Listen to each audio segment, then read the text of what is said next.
Good morning, grade 9 students. So we are here to discuss about the laws of negative integral exponents. So this lesson is the opposite of the laws of positive integral exponents. So we have four laws to consider in expressing or in expanding exponents. So what will be or what is the first rule or what is the first law? Okay, so first let A and B be real number and let N be positive integers. So for our first example or for our first law, we have here A raised to the power of -1 is equal to 1 over A. Thus, A is not equal to 0. Okay, bakit nga ba hindi siya pwedeng si A is not equal to 0. So as you can see, in negative integers or in negative integral exponents, in if the whole number is raised into a negative exponent, the answer must be in a fraction form. So that is 1 over A. And A must not be equal to 0. Why? Because, di ba po, kapag halimbawang yung A is equal to 0, then the answer will become 1 over 0. And 1 over 0 is undefined number. Okay? So that is an undefined number. So dapat po A must not be equal to 0 if the whole number, if the given is a whole number and it is and its exponent is a negative integer. Okay, so for example, so we have here b raised to the power of -1. So what will be the answer? As you can see, dito sa law natin, dapat daw po naka-fraction yung sagot natin kapag po yung whole number is my negative exponent. So that is b raised to -1 is equal to 1 over b. So ganun lang po siya kadali.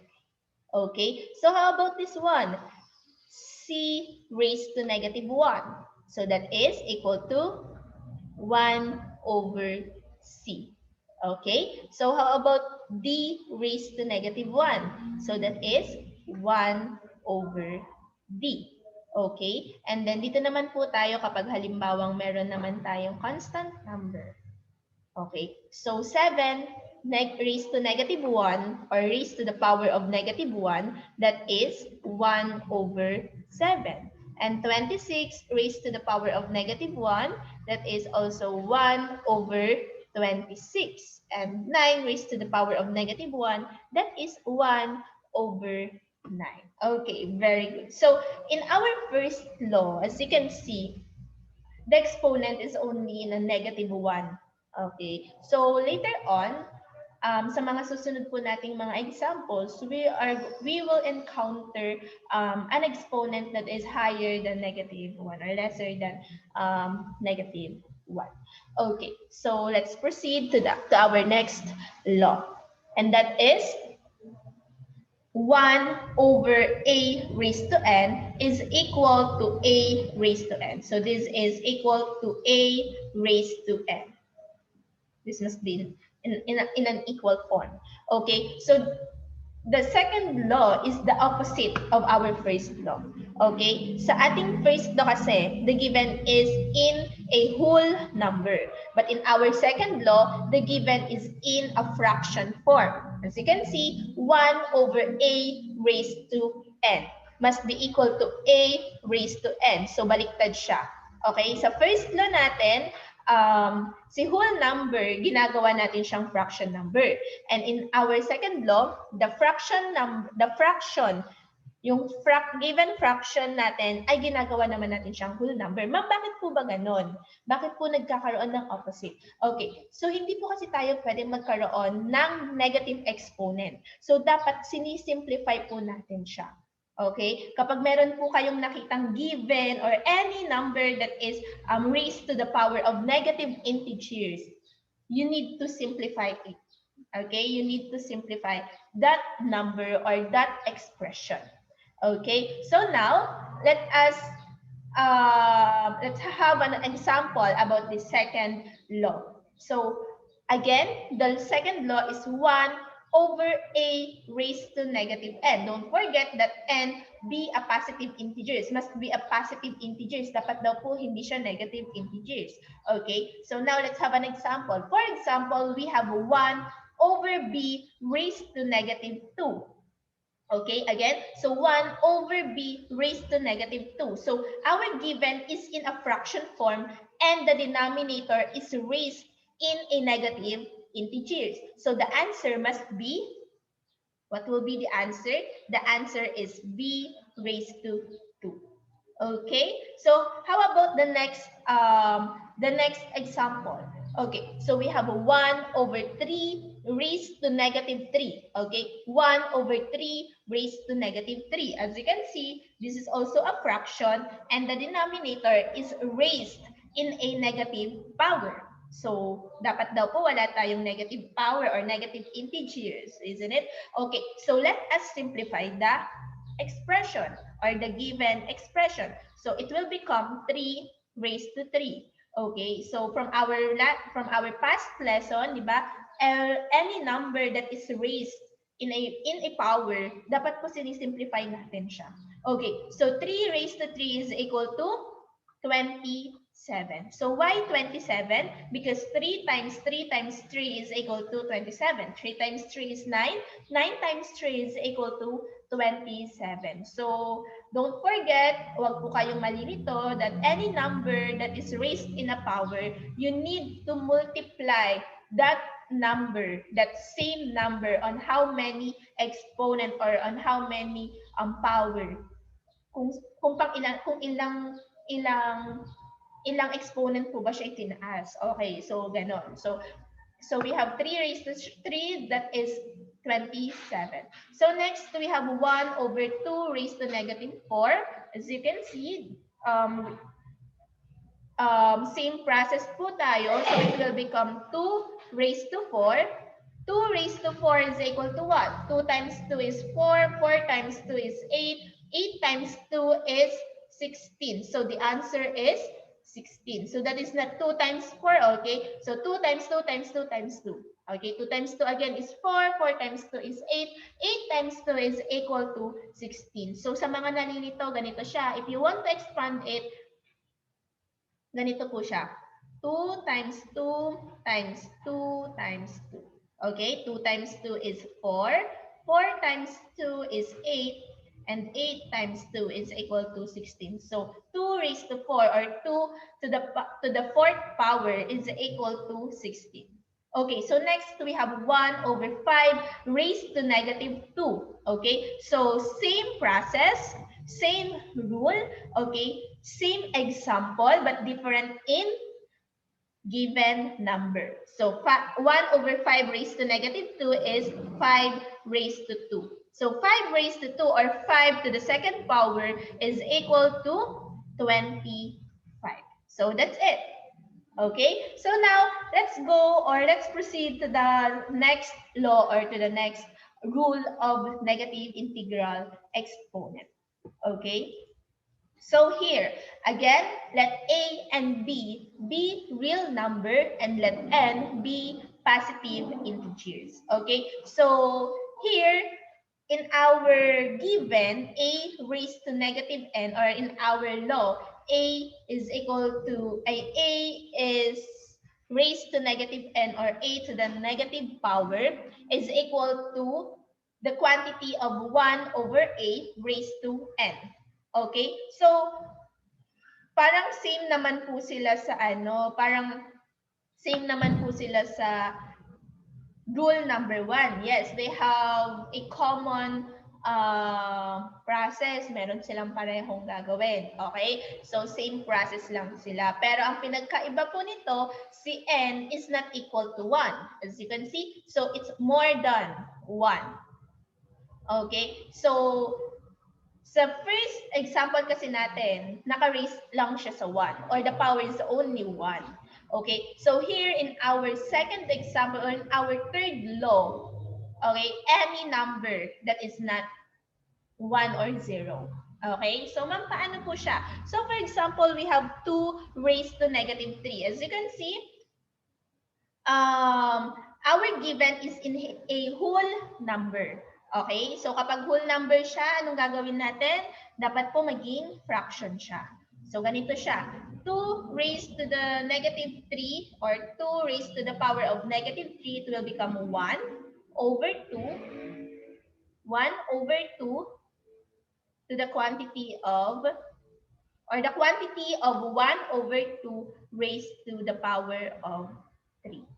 Okay, as you can see, the power or the exponent is in a positive form or in a positive integers already. Okay, so right after that, you're going to simplify it or expand it. Okay, so from our past example or from our past lesson, I already discussed on how to expand rational expression in an exponent. Okay, or in a power. Okay, so 1 raised to 3 is equal to 1 over 2 raised to 3 is equal to 2 raised to 3. Okay, so 1 raised to 3.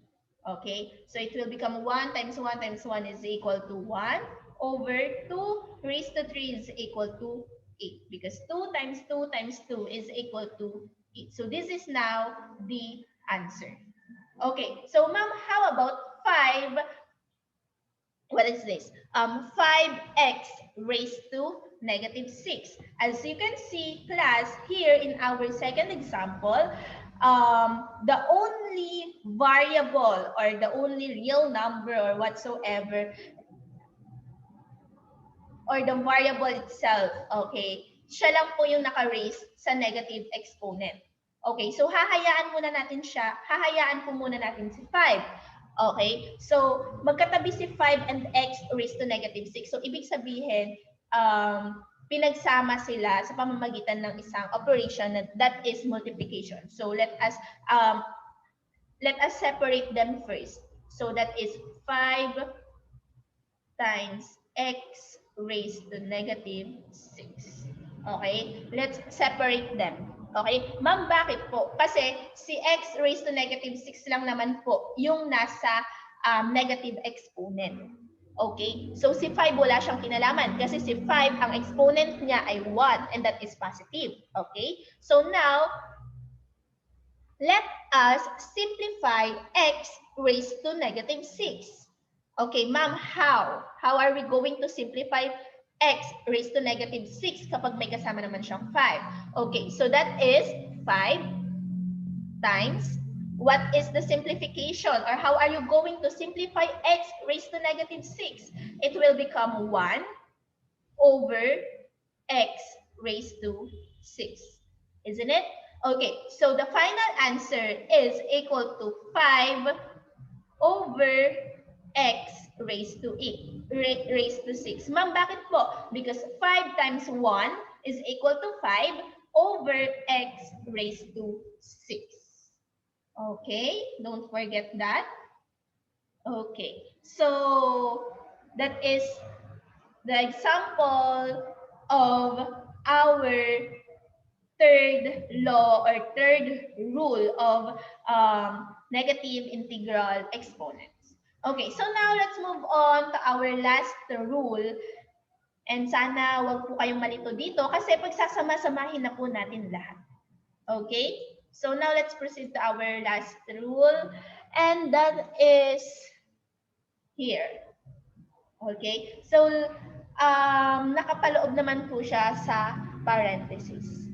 Okay, so we have the quantity of A over B raised to the power of negative n is equal to the quantity of B over A raised to the power of n. Okay, so dito sa dito sa given rule po natin, we reciprocate. Oh, di ba? Ni-reciprocal po natin si A and B. Binaliktad.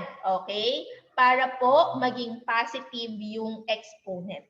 Okay, again, babaliktarin po natin para maging positive yung exponent. Lagi nyo pong tatandaan na lagi po natin inuunang i-simplify yung exponent bago yung nasa loob ng parenthesis. Always remember that. Okay, so for example, we have here the quantity of 10 raised to 12. Ay the quantity of 10 over 12 raised to the power of negative 1. So, ano po magiging sagot natin dyan? Okay, so katulad po ng ating law, sa ating rule, babaligtarin po natin ang ating given. So, it will become 12 over 10 para yung ating exponent ay maging positive. Okay? So 12 raised to 1 is equal to 12. 10 raised to 1 is equal to 10. Can we simplify 12 over 10? Yes. Ano pong factor nila? Ano pong common factor nila? We can divide them by 2. So 12 divided by 2 is equal to 6. Lowest term po ang tinatawag natin dyan. Ang tawag po dyan, lowest term. Okay, 10 divided by 2 is equal to 5. So the answer is 6 over 5. Okay, ilo-lowest term po natin. Okay, so here in our second example, we have here 3, the quantity of 3a squared c raised to the power of c raised to 4 over 6a raised to 5 c. Okay? To the power of negative 2. Okay. So kung papansinin nyo, ang ating power ay in a negative form. So ano pong gagawin natin kapag yung power natin ay nasa negative form? We are going to get the reciprocal of the given expression. So pagbabalik-ta-rin po natin. So that will become 6a raised to 5 c over 3a squared c raised to 4. And then the exponent will become positive. Okay, the power of 2. Okay, so right after that, you can simplify it na po. Ma'am, how? Okay, babalik tayo sa ating positive integral exponent on how to simplify positive integral exponent. So that we will multiply the exponent to the power. So 6 will become 6 raised to 2. Okay, so a raised to 5 to the power of 2 will become a raised to 10. Bakit siya naging a raised to 10? Because 5 times 2 is equal to 10 and c raised to 2 over 3 raised to 2. A squared to the power of 2 is a raised to 4 because 2 times 2 is 4 and then c raised to 8. Okay, c raised to 8. Okay, so now, let us simplify it again. Okay, sana magkasya dito sa ating screen. Okay, so 6 times 6 is equal to 36. Liitan na lang natin yung sulat. A raised to 10. C raised to 2. Okay, ang ingay ng background ko. I'm so sorry for that. And then 3 raised to 2 is equal to 9. A raised to 4 and C raised to 8. Okay, so let us simplify it again. Okay, so now let's simplify. 36 divided by 9 is equal to 4. Tama po. A raised to 10 divided by A raised to 4 is equal to A raised to 6. Okay, as you can see, nilagay ko siya sa numerator because mas higher po ang exponent or yung degree ng a sa numerator compared to the denominator. So, c squared divided by c raised to 8 is equal to c raised to 6. Kung mapapansin nyo po, bakit naman po nasa baba si c raised to 6? Mas mataas po yung exponent ng nasa denominator compare sa numerator.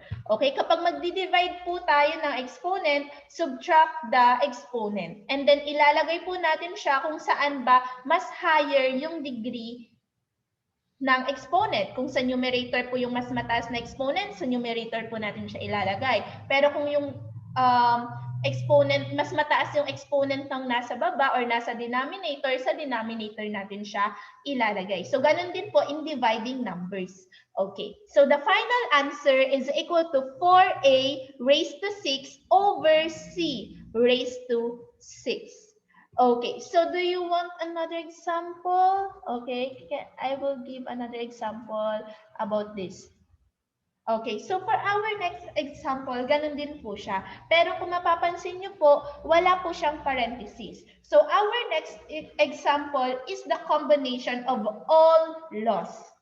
Okay? So ma'am, paano po namin to gagawin? Kasi parang nakakalito naman po.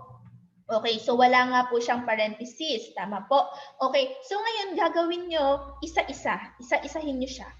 Okay, so si 5 negative 2, si 5 raised to negative 2 ay nasa numerator. And the exponent is in negative exponent.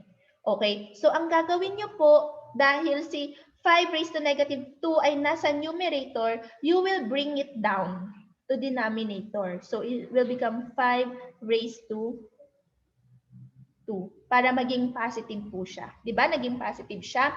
Okay, si x raised to 4. Okay, si x raised to 4 ay nasa tamang kinalalagyan. Kasi positive integers naman siya. So, lagay natin dyan ay x raised to 4. Okay? So, dito naman tayo. Paano na lang tayo pababa? Okay? Every common variables tayo or every number or constant number or any variable na common sila.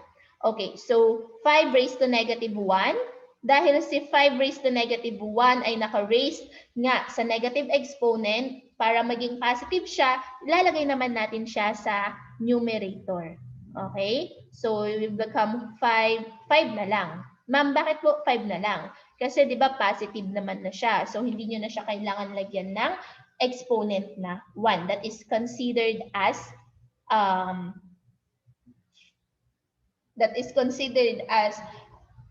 5 kasi nga po 5 raised to 1 is 5. Okay, next variable natin, 'di ba?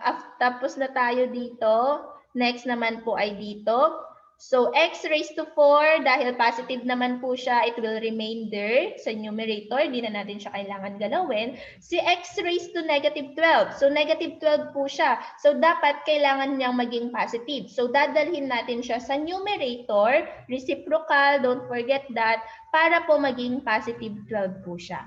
Okay, so next we have here y negative 3 and y raised to 5.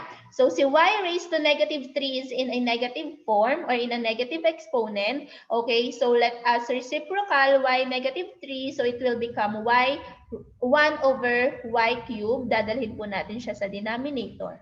Okay, then y raised to 5 is in a positive form. So copy lang po natin siya. Okay, kapag positive naman po yung exponent natin, just copy. Kung nasaan siya, dun mo lang siya ilagay. Huwag mo siyang aalisin. Okay, si z raised to 8. Okay, kung papansinin natin, si z raised to 8 is in a positive exponent or positive integers. Okay, so lagay lang natin siya dyan kung nasaan siya kasi positive naman na siya. And si z raised to 11 ay positive din. So ilagay lang din po natin siya kung nasaan siya nararapat. Charot. Okay, so is equal to 5 raised to 1 is equal to 5. And then combined. Ma'am, bakit po namin siya i-combine? Kasi 'di ba, kapag pinagsama-sama natin yung constant number sa mga variables, kapag magkakasama lang sila, magkakadikit sila, ibig sabihin that the operation we use is multiplication. So, pwede po natin silang i-combine. So, x raised to 4 times x raised to 12 is equal to x raised to 16. Bakit siya x raised to 16? Because we add the exponent 4 plus 12 is equal to 16. Then copy z raised to 8. Okay, don't forget that. And then here, 5 raised to 2 is equal to 25. And then we have the same variable, y cubed times y raised to 5 is equal to y raised to 8. because 3 plus 5 is equal to 8. And then z raised to 11. Okay, can we simplify it? Can we simplify this expression pa ba? Okay, so yes, because 5 and 25 have the same factor, or they have the same common factor. They shared a common factor rather. Okay, so ano nga ba yung common factor nila? The greatest common factor, that is 5. So 5 divided by 25 is equal to 5. So lalagay po natin siya sa denominator because mas mataas po ang value ng number sa denominator compared to the numerator. Okay, so x raised to 16, can we divide it? Wala naman pong variable na x sa baba, so just copy x raised to 16 or raised to the 16th power or x to the 16th power, then z raised to 8, and then copy this one, y raised to 8, kasi nga po wala naman po siyang kapareho din, hindi naman natin siya pwedeng i-divide sa hindi niya kaparehong variable. And then z raised to 8 divided by z raised to 11 is equal to z raised to 3. Okay, subtract the exponent. 8 minus 3 or 11 minus 8 is equal to 3. Okay? Kung nasaan pong mas mataas na exponent, doon nyo po siya ilalagay para hindi po kayo nalilito. So the final answer is x raised to 16. Our final answer is x raised to 16 over 5 y raised to 8 z cubed. Okay, so this is our final answer. Okay, naiintindihan po? Okay, so that's all for today, class. Meron pa sana akong isi-share na iba sa inyo, pero syempre, dito na tayo mag-i-end. Okay, so I hope marami kayong natutunan sa ating video lesson or sa ating lesson about, what is our lesson again? About the laws of negative integral exponents. So see you again on our next video. Goodbye and God bless grade 9 students.